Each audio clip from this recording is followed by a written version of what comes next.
In this problem, we're given a derivative of f prime of x equals square root of x plus 1.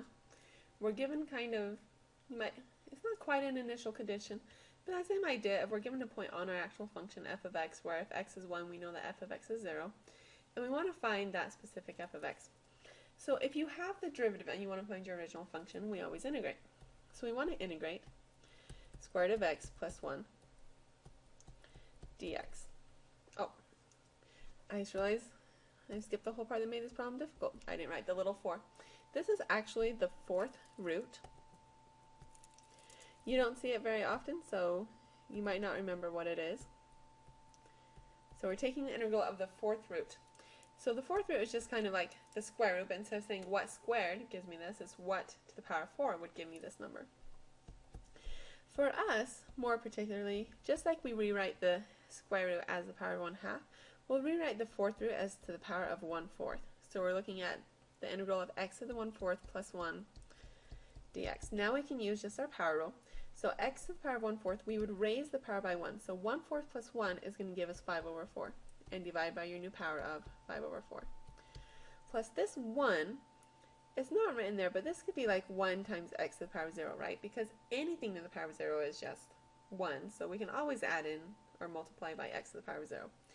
So this would be x1, x to the power of 1 divided by 1 plus c. Let's simplify that just a little bit. So this would be 4/5 x to the 5/4 plus x plus c. And so this is my function f of x. The only problem is we have that c, and we don't want a c, that's unknown.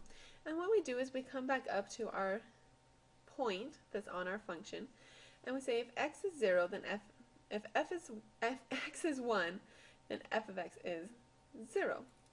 Okay, so let's go through and plug in our 1. So f of 1 equals 4/5 times 1 to the 5/4 plus 1 plus c. But this is also supposed to equal 0, and we can now use that to solve for c. So this is just going to be 4/5 plus 1 plus c equals 0, or c equals negative 1 4/5. Or we would probably write this as negative 9/5. So then our final answer of f of x is going to be 4/5 x to the 5/4 plus x minus 9/5.